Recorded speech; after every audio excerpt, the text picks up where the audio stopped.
Assalamualaikum warahmatullahi wabarakatuh. Kami dari kelompok 7, mata kuliah Ekonomi Manajerial.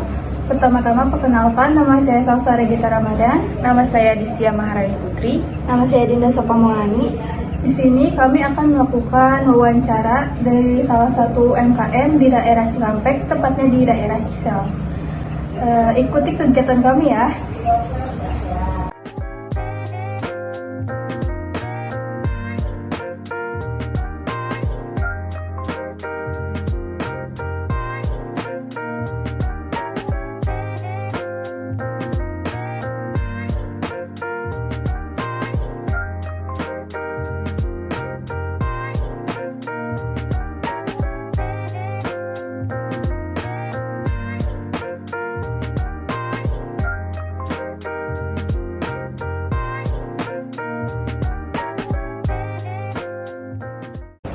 Selamat siang, kami dari Universitas Buana Perjuangan Prodi Manajemen. Kami di sini ingin mewawancarai usaha Bapak, yaitu sablon luar screen printing, betul ya Pak ya? Iya. Yang beralamat di Desa Ciselang. Iya. Sebelumnya, boleh perkenalkan diri Bapak dulu? Nama saya Asep ya, dari luar screen printing. Jadi kami bergerak di bidang percetakan dan sablon, khususnya untuk pembuatan kaos ya khususnya. Liwar Sablon ini sudah berdiri sejak tahun berapa? Berdiri 2018. Jadi sebelum adanya COVID-19 ya? Iya, sebelum ada COVID. Untuk modal usahanya sendiri dari awal berapa? Kalau untuk masalah modal ya sebenarnya kita jadi banyak belajar juga sih dari orang gitu ya, khususnya kalau bercerita dari awal gitu ya, sebenarnya nggak ada modal sama sekali gitu, cuman kemauan aja gitu yang terpenting itu gitu. Bisa dari nol lah istilahnya, kan dari mulai bisa nyeting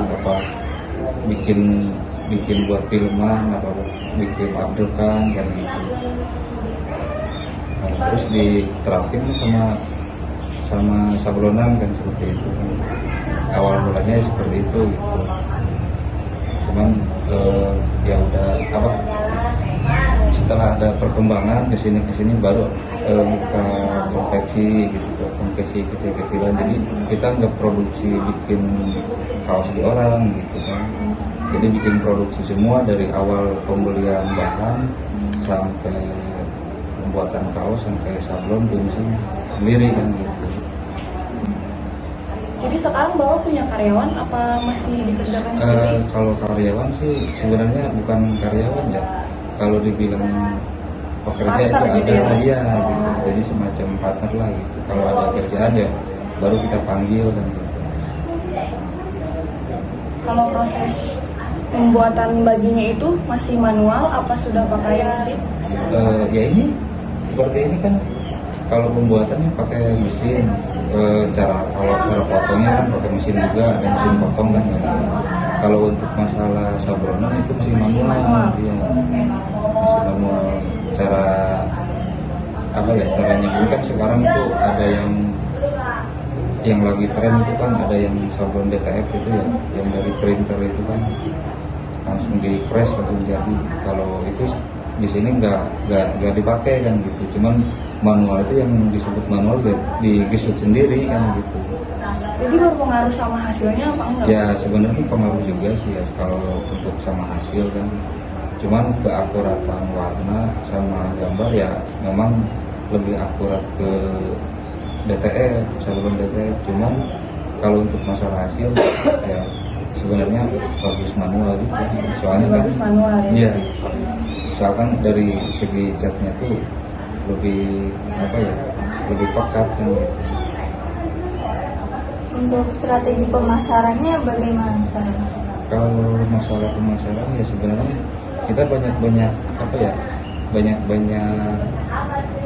komunikasi lah sama teman-teman gimana gitu, supaya apa yang saya kerjakan itu orang tuh bisa tahu kan gitu. Kalau cuman ngandelin dari apa ya, dari sendiri itu nggak bisa sebenarnya gitu. Harus istilahnya harus banyak komunikasi dan gitu. Kolaborasi ya. Iya, kolaborasi sama orang. Semenjak pandemi, Nah sebenarnya kalau masalah pandemi kemarin ini sebenarnya berpengaruh. Iya, pengaruhnya gede juga sih. Soalnya kan ya tahu sendiri lah kalau masalah kemarin ya, pandemi kemarin kan bukan dari usaha kecil juga kan ya, yang gede juga pasti ada pengaruhnya kan seperti itu. Sebenarnya ada lah pengaruhnya dari pandemi itu. Langkah yang Bapak ambil dalam strategi pemasaran ini semenjak pandemi, apakah penjualan online shop atau Enggak, sebenarnya nggak nyampe ke situ nih, saya belum pernah. Kalau di kita belum pernah nyampe ke online kayak gitu ya. Tetap aja kita masih komunikasi lah sama orang dan gitu. Kadang kalau masalah itu kan larinya ke rezeki ya. Iya. Kalau rezeki mah istilahnya Iya. gitu kan. Kadang kita main ke sini juga banyak yang dari order luar kan gitu yang masuk ke sini. Padahal kan istilahnya di luaran sana juga kan banyak kayak yang usaha seperti ini kan, tapi kenapa larinya ke kita kan seperti itu? Ya mungkin itu udah rezekinya. Untuk pencatatan keuangannya sendiri seperti apa? Apakah tidak dicatat atau Kalau masalah pencatatan sebenarnya ada sih manajemennya kan.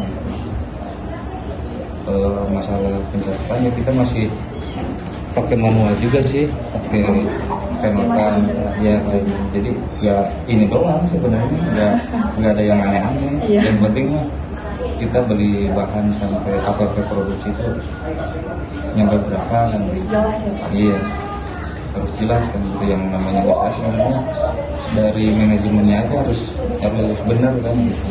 Selama pandemi ini, apakah ada kenaikan harga dari bahan Kalau atau masalah kenaikan itu kemarin pasti ada ya? pasti ada. Kemarin bulan ini aja udah 2 kali naik kenaikan harga bahan itu udah 2 kali gitu kan. Untuk penjualan kaos tersendiri juga pasti berpengaruh. Pasti berpengaruh. Ini naik juga ya? Iya, naik juga. Untuk penjualan per hari itu ada nggak? Kalau masalah per hari nggak ada masalah per hari penjualan gitu. Karena yang kita kerjakan di sini kan PO ya, jadi nggak bisa sehari jadi kan, soalnya kan di konsumen juga kan apa ya, permintaannya itu kan beda-beda gitu kan. Nggak tiap hari ada? Iya, nggak setiap hari ada gitu. Tergantung permintaan. tergantung permintaan gitu. Makanya kita bikin estimasi waktu itu paling cepat tuh seminggu baru jadi. Udah kelar lah, udah finishing kan gitu. Ada minimal buat ordernya gitu nggak? Kalau minimal nggak ada sih, minimal nggak ada batas waktunya gitu, nggak ada batas, bukan waktu, nggak ada batas, Batas order. nggak ada batas PO-nya gitu. Katanya kemarin habis ngerjain sablonan ya Pak? Iya, Kalau boleh tahu itu sablonan apa? itu sablonan manual, pakai apa ya, maksudnya jenis catnya gitu. Iya, maksudnya Nyablon apa gitu? baju nyablon baju.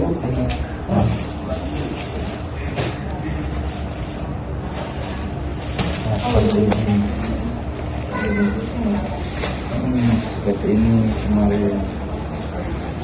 Kalau kemarin pas kesini mah pasti masih dikerjain. Ini udah jadi ya? Udah jadi.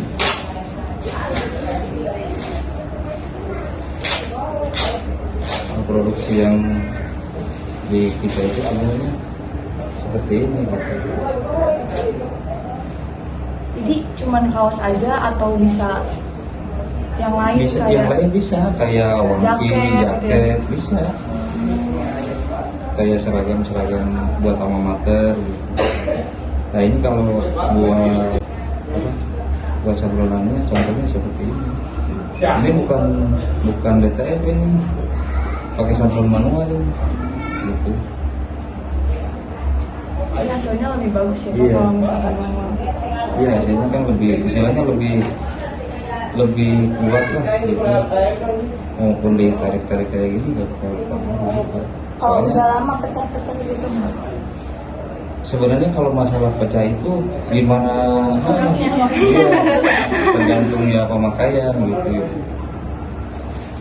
bukan masalah, emang ada sih ya kalau yang murahan ya seperti itu, kalau cat murah kan seperti itu pasti ada sih. Jadi ada harga, ada bahan, iya. ada kualitas ya Pak. Iya.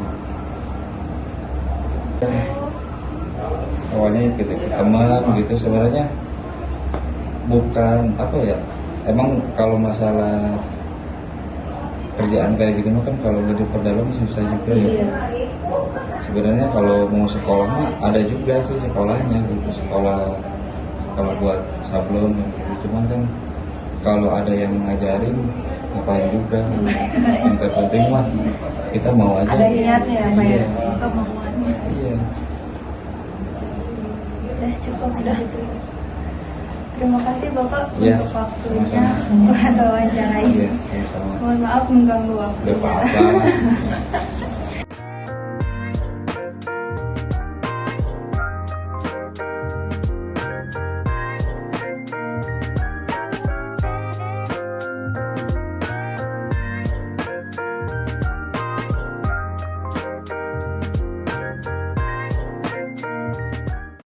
Assalamualaikum warahmatullahi wabarakatuh. Nama saya Adistia Maharani Putri. Di sini saya akan menjelaskan mengenai sistem pemasaran dari salah satu UMKM yang ada di Cikampek, yaitu Liwar Screen Printing atau Liwar Sablon. Nah, yang dijalankan oleh Bapak Asep. Jadi dalam menjalankan usahanya, Pak Asep menggunakan sistem pemasaran dengan cara menjaga dan menjalin hubungan komunikasi yang baik dengan sesama pelanggan maupun sesama rekan pekerjaannya. Dan kemudian kembali kepada kepercayaan dirinya masing-masing bahwa rezeki itu tidak akan tertukar.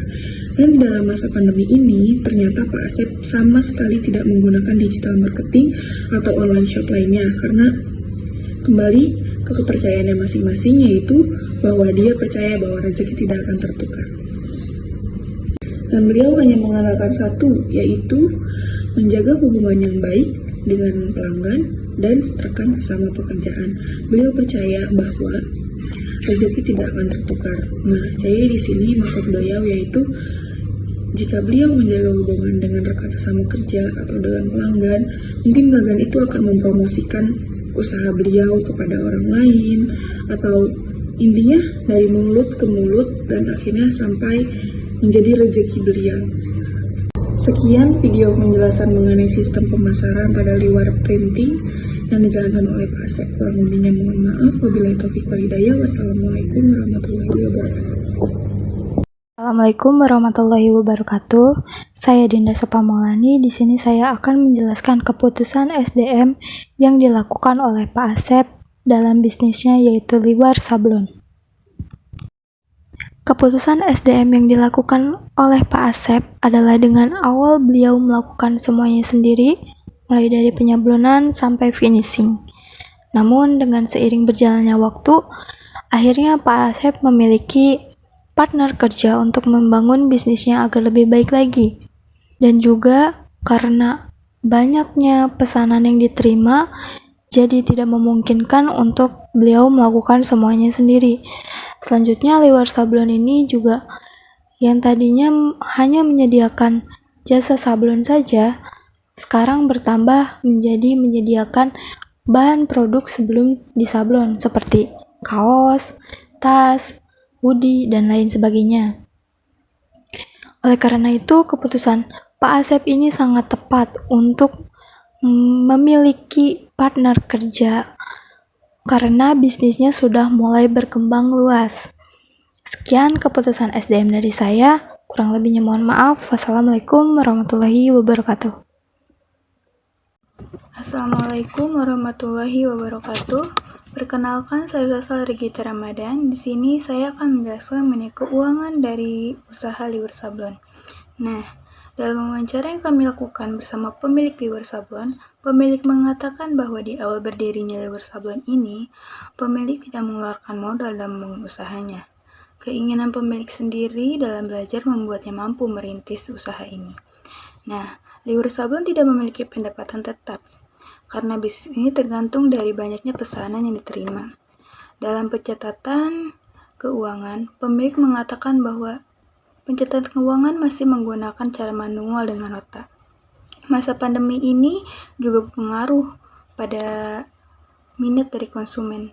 Karena minat yang kurang, pendapatan juga mengalami penurunan. Akan tetapi, pemilik tidak berkecil hati dan tetap melakukan usahanya untuk terus mengembangkan usaha ini. Sekian wawancara yang kelompok kami lakukan. Kurang lebihnya mohon maaf. Wabillahi taufiq wal hidayah. Wassalamualaikum warahmatullahi wabarakatuh. Semoga bermanfaat.